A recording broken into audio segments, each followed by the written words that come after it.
নমস্কার বন্ধুরা, মালতীর হ্যান্ডলাইসে তোমাদের সবাইকে স্বাগতম। আজকে একটা দারুণ রেসিপি করব। দেখো, আমি দুটো বড় আলু আমি বেশ সুন্দর করে ধুয়ে নিয়েছি। আজকে আলুর চপ তৈরি করব। আলুর চপটা পুরোটাই আমি অন্যরকমভাবে ইউনিকভাবে করব। বন্ধুরা, পুরো ভিডিওটা দেখতে থাকো, খুব ভালো লাগবে।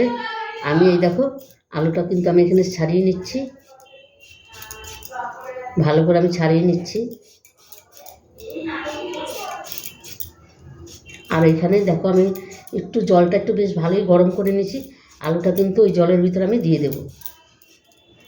একটু উষ্ণ উষ্ণ গরম জলের মধ্যে দিলে বেশ চপটা কিন্তু আলুর মধ্যে কিন্তু নুনটাও ঢুকবে, আর খেতেও কিন্তু দারুণ লাগবে।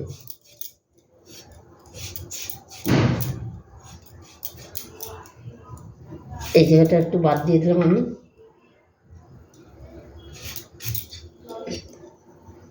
আলুটা একটু কালো বেরিয়ে গেল, ওটাকে বাদ দিয়ে দিচ্ছি।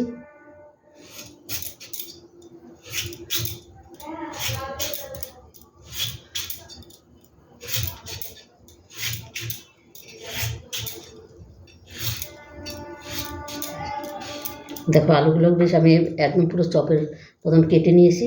এখানে এটা দিয়ে দিলাম, আর এখানে দিয়ে দিচ্ছি আমি লবণ। এভাবে লবণটা দিয়ে দিলে কিন্তু আলুর ভিতরে বেশ সুন্দর লবণটা ঢুকবে, খেতেও কিন্তু দারুণ লাগবে। আর দুটোও কিন্তু আমি একইভাবে, আরেকটা বাকিটাও আমি একইভাবে কেটে নেব। ওই সব যন্ত্রটা আছে। বন্ধুরা দেখো, আলুগুলো কিন্তু আমি 10 মিনিটের মধ্যে আমি তুলে নিয়েছি।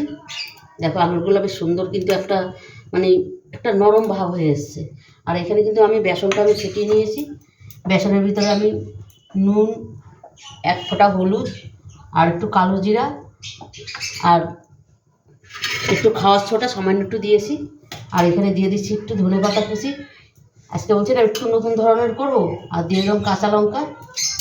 এইভাবে চপ করে খেলে অসাধারণ লাগে, দারুণ দারুণ লাগে কিন্তু। এই নতুন পদ্ধতিতে বন্ধুরা তোমরা একবার চপ করে খেয়ে দেখবে, অসাধারণ লাগে। এবার এটাকে কিন্তু আমি একটু চামচ দিয়ে নেড়ে নিচ্ছি। এদিকে তেলটাও কিন্তু আমার গরম হয়ে আসছে। তেলটা গরম হয়েও গেছে, গ্যাসটা একটু কমিয়ে দিচ্ছি। এবার এক এক করে আমি চপগুলো কিন্তু ছেড়ে দিই। আমি কিন্তু একটা নিয়ে নিয়েছি, এটা একটা নিয়েছি। এবার আমি এক এক করে পুরো চপগুলোই আমি ভেজে নেব।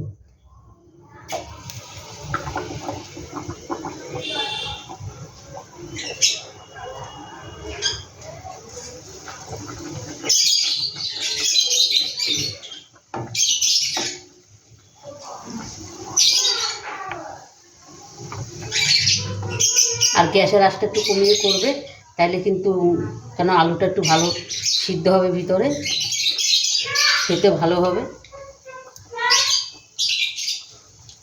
আর এখন আমার একটু রেসিপি করা বন্ধুরা ভীষণ একটু অসুবিধা হয়ে যায়, কেন আমার বললাম না দিল্লির থেকে আমার নাতি এসছে, ও একটু চিল্লামিল্লি করে, তাই তোমরা একটু মানিয়ে নেবে, কিছু করার নাই, বাচ্চা মানুষ।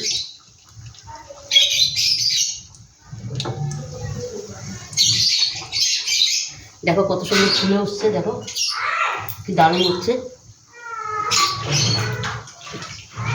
আমার ওর সাথে 2-1টা বাচ্চা কাছে আশেপাশে ছিল, সেগুলো চিৎকার করছে। এই দেখো কত সুন্দর ফুলে উঠছে। দেখো বন্ধুরা, দেখো এই চপগুলো কত সুন্দর ফুলেছে, আর কত সুন্দর লাগছে দেখতে, অসাধারণ লাগছে। দেখো, এবার এগুলো আমি নামিয়ে দিচ্ছি। আর আজকে কি যেরকম কুকুরগুলো চিৎকার করছে কেন কি জানি, দেখো ভালো লাগছে দেখতে।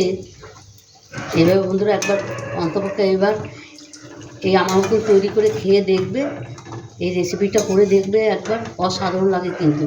ঝাল ঝাল, তারপর একটু লঙ্কাটা মুখে পড়বে, একটু ধনে পাতাটা মুখে পড়বে, দারুণ দারুণ লাগে কিন্তু। আর দেখো কত সুন্দর ফুলেছে।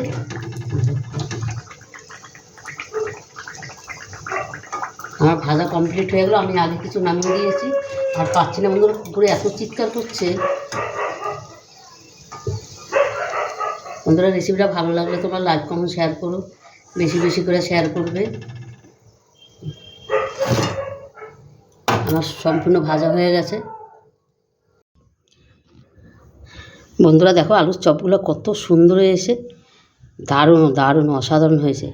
বন্ধুরা তোমরা অন্তপক্ষে এইভাবে একবার বানিয়ে দেখবে, অসাধারণ। ছোটো বড় সবাই কিন্তু দারুণ খাবে। দেখো এই যে চপটা যে করেছি, চপটার ভিতর কিন্তু কোনো তেল লাগছে না, দেখো এমন কিছু তেল লাগছে না, সামান্য। দেখো চপটার গাটা দেখছো, কোনো তেল ভাব আছে? এভাবে আমার মতন বন্ধুরা একবার করে খেয়ে দেখবে, দারুণ লাগবে কিন্তু। আর খেতে এত সুন্দর হয় এটার মধ্যে ধনেপাতা দেওয়া আছে, কাঁচা লঙ্কাটা ধনেপাতাটা মুখে যখন পড়বে না, অসাধারণ লাগে কিন্তু বন্ধুরা রেসিপিটা ভালো লাগলে তোমরা একটা লাইক কমেন্ট শেয়ার করে দিও। তোমাদের একটা লাইক কমেন্ট শেয়ারে কিন্তু আমাদের অনেক দূর এগিয়ে নিয়ে যায়। আর আমি তোমাদের বারবার বলছি বন্ধুরা, আমার হেল্প করার কেউ নেই, আমার বাড়ির লোকও নেই, কেউ নেই, শুধু একমাত্র আমার বন্ধুরাই আছে আমাকে হেল্প করতে পারে। তাই তোমাদের কাছে একটাই অনুরোধ, আমাকে একটু হেল্প করো, আমার ভিডিওটা তোমরা একটু দেখো, সাবস্ক্রাইবার করো, সবার কাছে পৌঁছিয়ে দাও, এটাই আমার তোমাদের কাছে আশা। তো বন্ধুরা আজকে আসছি, কালকে আবার দেখা হবে নতুন কোনো রেসিপি নিয়ে। তোমরা ভালো থেকো, সুস্থ থেকো, টাটা, বাই বাই।